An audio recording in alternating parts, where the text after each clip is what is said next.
Salut, c'est Masgoku et aujourd'hui on va parler d'un sujet pour éviter ça. Non, non, non, non, non, non, non, mais quel PC de... On va parler préparation mentale. La préparation mentale, c'est quoi? C'est un entraînement qui a pour principe de développer ses capacités cognitives et mentales afin de mieux performer. S'entraîner mentalement, c'est d'abord mieux se connaître afin de mieux agir sur soi et son environnement. Pourquoi faire de la préparation mentale? Nous réagissons tous de manière très différente à une situation stressante. Plus il y a d'enjeux, plus il y a de stress. Ce stress peut avoir plusieurs conséquences. Perte de moyens physiques, du mal à se concentrer, du mal à communiquer, du mal à prendre les bonnes décisions. Bref, vous perdez votre moyen, vous ne comprenez pas pourquoi et ça énerve.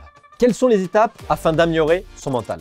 La première étape, c'est d'abord d'accepter de devoir travailler son mental. Oui, accepter de travailler son mental et donc de s'écarter des écrans pour faire des exercices sur soi-même. Attention, une finale devant du public, ça se prépare. Tout le monde n'est pas prêt à avoir cette pression.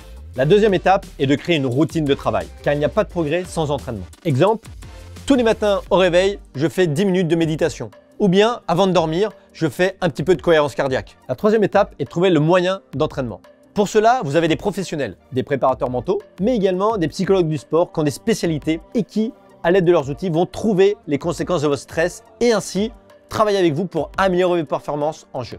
Si vous n'êtes pas prêt à être accompagné par un professionnel, vous pouvez le faire en autonomie. Il existe également des outils. Une des solutions est d'écrire. En effet, les études scientifiques ont montré que écrire permettait de mettre des mots sur les mots et ainsi réduire les situations de stress. Deuxième possibilité, c'est de faire de la cohérence cardiaque. Il y a plein d'applications qui existent. Cette méthode est prouvée scientifiquement et elle permet de réduire le stress. Troisième solution, la méditation. La méditation est une technique qui permet de réduire le stress et de mieux se connaître. Pour que ces exercices soient efficaces, ils doivent être faits régulièrement.